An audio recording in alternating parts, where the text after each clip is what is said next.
देव sir हैं, मुंबई से आए हैं। और ये देव सर के लिए तालियां।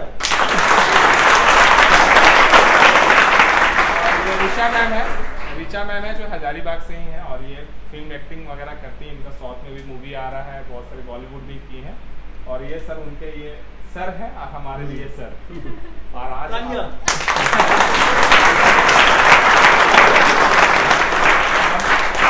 लोग यहाँ पे आए हैं, 3 डेज का हम लोग का फ्री वर्कशॉप है, जिसमें सर हम लोगों को एक्टिंग सिखाएंगे, कैसे हम लोग एक्टिंग करते हैं, उससे रिलेटेड जितनी चीज़ें हैं वो सर बताएंगे।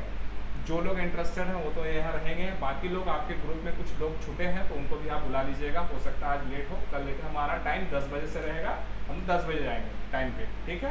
तो अभी सर स्टार्ट करेंगे, बाकी सर। सबसे पहले तो ओम भाई के लिए धन्यवाद। अरे नहीं सर, यहाँ आने का मुख्य उद्देश्य सिर्फ एक है कि पूरे भारतवर्ष में रंगमंच की पताका फहराना। रंगमंच की पताका क्यों फहराना? सबसे बड़ा सवाल आता है कि रंगमंच ही क्यों? क्योंकि रंगमंच इकलौता एक ऐसा टूल है, एक ऐसा मीडियम है जो इंसान के डिस्टेंस को दूर करता है। मतलब जो डिस्टेंस है ना, उसको अलग है, उसको खत्म करता है और नजदीकियां लाता है।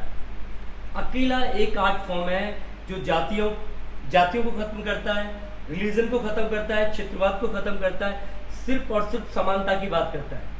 जहाँ ना जेंडर की बात होती है, ना जाति की बात होती है, ना धर्म की बात होती है। तो अकेला ऐसा मीडियम, और मैं सौभाग्यशाली हूँ कि मैं उस कला से हूँ, उस रंगमंच से हूँ जो जोड़ने का काम करती है, तोड़ने का नहीं। तो इन 3 दिनों में हम जोड़ने की बातें करेंगे, एक दूसरे से जोड़ने की बातें करेंगे, ठीक है?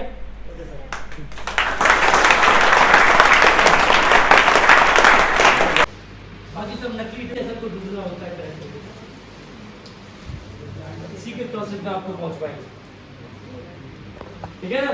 तो बच्चों के लिए आज इतना काफी है। अपना नाम बता दो बेटा, सब एक साथ बताओ इधर से। खड़े होने की जरूरत नहीं है, बैठ के बताओ, जोर से बताओ। मैंने बोला आपकी बात यहाँ तक आनी चाहिए, मेरी आवाज वहां तक जा रही है।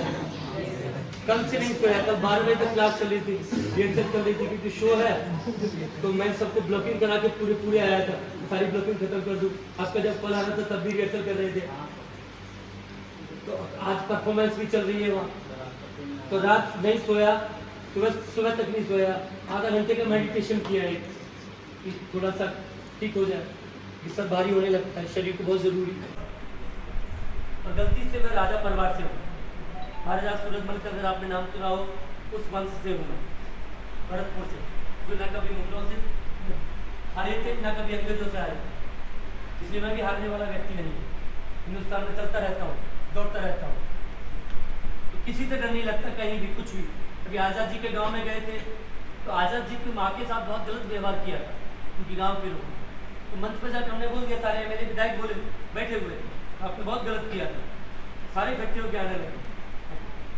मैंने कहा आ जाओ पास, अच्छा है, लेकिन आपके सीएम साहब तुम्हारे बहुत अच्छे दोस्त हैं। तो समझ गए। तो कहने का मतलब है कि हमको डरना नहीं अपनी बात कहने के लिए किसी से। तो जब किसान कोई बीज डालता है, उसके बाद उसमें पानी देता है। पानी क्या है? पानी आपका कर्म। सिर्फ थॉट डालने से आप अमीर नहीं बन जाओगे। आपने सोचा कि आप एक्टर बन जाओगे, टीचर बन जाओगे, उसके अकॉर्डिंगली आपको कर्म करना पड़ेगा। उसके लिए एक किताब है, पायलो कोएल्हो ने लिखी है, अल्केमिस्ट। एक विदेशी राइटर है, उन्होंने एक अल्केमिस्ट किताब लिखी है। पायलो कोएल्हो बोलते हैं उसमें कि सोचना, बोलना और करना अगर एक हो जाए तो आप जीवन में जो पाना चाहते हो आपको मिल जाए। सोचना, जो आप सोचते हो वही बोलते हो, और जो बोलते हो वही करते हो। फिर उसके बारे में इंडिया में ना जाने कितने लोग लिखते रहते हैं कि पायलो कोएल्हो ने लिखा, नीचे पायलो कोएल्हो लिखते हैं। अब हम उनकी बात को थोड़ा सा दूसरे वे में बोलते हैं। अरे ये तो 1000 साल पहले हमने बोल दिया था, भारतवासियों ने बोल दिया था।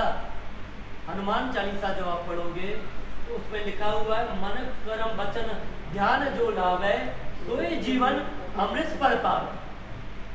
अब ये लोग नकल मार के हमारी लिख दिया, सोचना, बोलना, करना एक हो जाता जीवनदान में। कि हम मूर्खों ने अपनी किताबें पढ़ी नहीं, हमको तो जो जिस तरह से गलत पढ़ाया गया, भगवानों में उलझा दिया गया, मूर्तियों में उलझा दिया गया। सही तरह से हमने अपनी वेद को नहीं पढ़ा। वेदों में कहीं भगवान नहीं है भाई, वहां से प्रकृति का जिक्र, 5 ही देवता है वहाँ, वायु देवता, अग्नि देवता, आकाश देवता, थल देवता, जल देवता, बस यही 5 देवता, और इन्हीं 5 ही देवताओं की पूजा होती है। बाकी ब्रह्मा, विष्णु, महेश ये सब प्रतीक हैं। जो बॉडी बनाना चाहता है वो हनुमान जी को अपना आइडल बनाए, ये सब प्रतीक है, भगवान नहीं है। लेकिन हाँ, जिसको हम आइडल मानते हैं उसको भगवान की तरह पूजते हैं, तो उसकी तरह व्यवहार करने लगते हैं।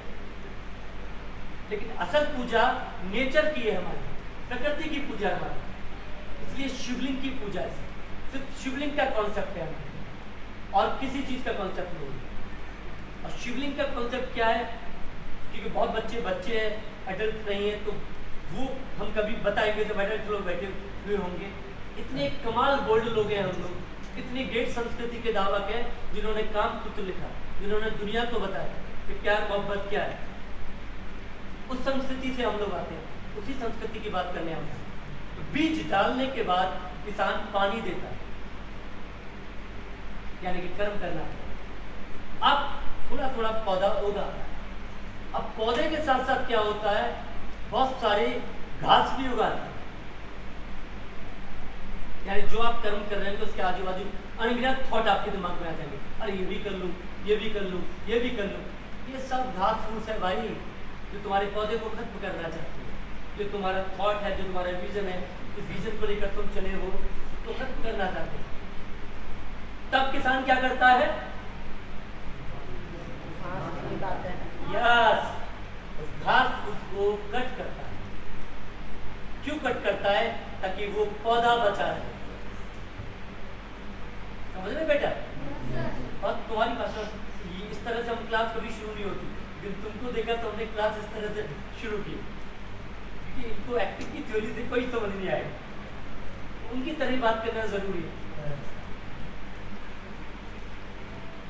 तो किसान घास को कट करता है, यानी कि आपके बेवजह के थॉट है, कोई भी बेवजह का थॉट जो आपको भटकाता है, काम, क्रोध, मोह, लोभ, जो आपको लोभ में फंसाता है, चोरी करने में फंसाता है, मोह लाता है, ये मेरा है, ये मेरा है, भाई को ही नहीं दूंगा, यहीं से शुरू होता है, ये तो मेरा शर्ट है, भाई को नहीं दूंगा, तो वहीं से बंटवारा शुरू हो जाता है घरों का। बाद में दीवारें लगती है, भाई भाइयों में झगड़ा होता है, बंटवारा तो शर्ट से ही, कपड़ों से ही शुरू हो जाता है। ये मेरा रूम है, भाई का रूम है, बंटवारा तो हमारे थॉट में आ गया, बाद में प्रोसेस है। इत्तेफाक की बात है कि मेरे पिताजी के 4 भाई हैं, अभी तक अलग नहीं हुए, और हम 3 भाई हैं, सबकी शादी वादी हो गई, अभी तक अलग नहीं हुए। अलग की तो बात ही नहीं करते हैं।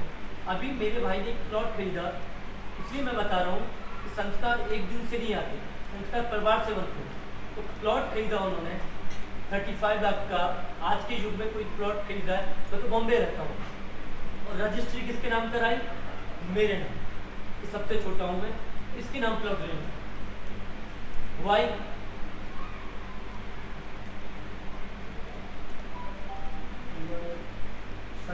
यही तो, जैसे आपके अंदर त्याग की भावना आती है, दूसरे को देने की भावना, वैसे आप ग्रेट होने शुरू हो जाते। जैसी पानी की भावना आती है तो गड़बड़ होती है। सीधा सा लॉजिक है, जब तक सांस बाहर नहीं दोगे, सांस ले नहीं सकते। जीवन जीने के लिए पहले सांस यूनिवर्स को देनी पड़ेगी, फिर सांस मिलेगी। यानी पहले पेड़ पौधों को कार्बन डाइऑक्साइड देनी पड़ेगी, फिर आपको ऑक्सीजन देंगे। आप चाहते हो कि आप सांस लेते रहो, सांस दो नहीं, ऐसा नहीं। तो बेटा पहले जितना भी घास फूस है सबको कट करता है किसान, उसके बाद पौधा धीरे धीरे बड़ा होता है, तो फिर भी वो कर्म नहीं छोड़ता, फिर से पानी लगाता है उसमें, फिर पानी लगाता है। अब और परेशानी आ जाती है, क्योंकि अब जानवरों की निगाह में आ जाता है। जानवर ये समाज है, अलग अलग तरह के जानवर हैं इस समाज में जो आपके थॉट को किल करेंगे। जाति वाले जानवर हैं, धर्म वाले जानवर हैं, क्षेत्रवाद वाले जानवर हैं, सब जानवर हैं जो आपके उस थॉट को किल करेंगे। तो अब क्या करता है किसान? या तो बाड़ा लगाता है या डंडा लेकर रखवाली करता है, तो उसके औरे में कोई ना आ जाए, उसके आसपास कोई जानवर ना है उसके खेत, वरना खेत को खत्म कर देंगे। समझा पा रहा हूँ? जहाँ भी लगे आपको नहीं समझा पा रहा तो पूछ लेना, ठीक है? आपकी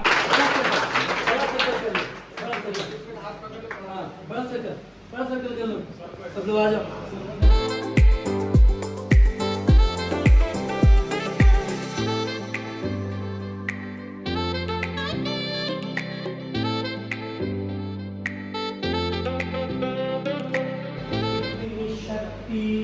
हमें दे दाता, मन का विश्वास कमजोर होना, शक्ति हमें दे दाता, मन का विश्वास कमजोर होना। हम चलेंगे एक रास्ते पे हमसे भूल कर भी कोई भूल होना।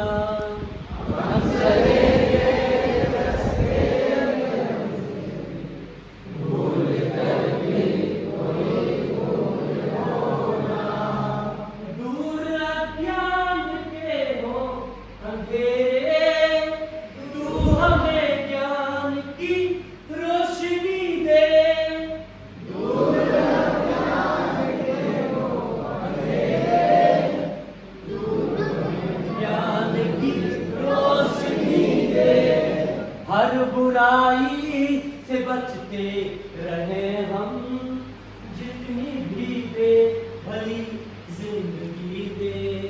हर बुराई से बचते रहे हम, जितनी भली जिंदगी दे। वैर होना किसी का किसी से, भावना मन में बदले की होना।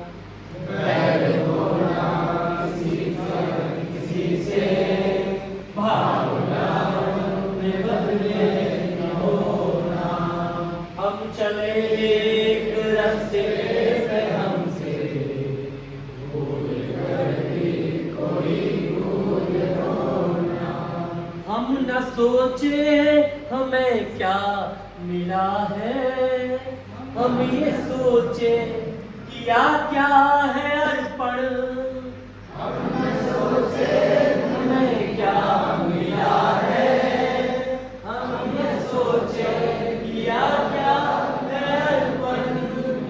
फूल खुशियों के बाटे सभी को, सबका जीवन ही बन जाए मधुबन।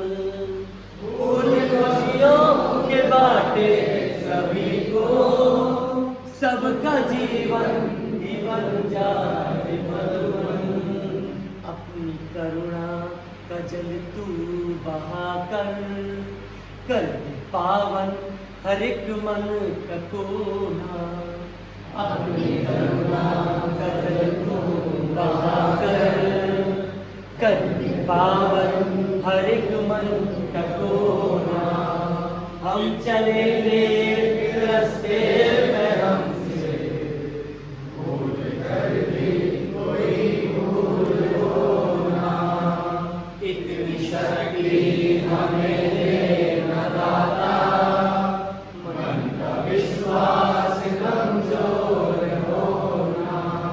हम सारे लोग सर्वप्रथम अपने माँ बाप को नमन करते हैं जिन्होंने हमें जन्म दिया है। हम नमन करते हैं उन सारे गुरुओं को जिनके ज्ञान का प्रकाश हमारे जीवन में फैल रहा है और अंधकार रूपी समाज में हमको प्रकाश दिखा रहा है। हम नमन करते हैं 5 तत्वों को जो कल कल में विद्यमान है। हम नमन करते हैं उस परम पिता परमात्मा को जिसे कुछ लोग ईश्वर, कुछ लोग अल्लाह, कुछ लोग जीसस के नाम से पुकारते हैं। हम नमन करते हैं पृथ्वी के हर एक तत्व को, अपने सारे बंधु बांधवों को, हर एक मनुष्य को, सारे मानव समाज को, इस प्रकृति को, और एक साथ दिल, दिमाग और पूरे शिद्दत के साथ यूनिवर्स में थ्रो करते हैं love and peace, love and peace, love and peace. Thank you very much, धन्यवाद।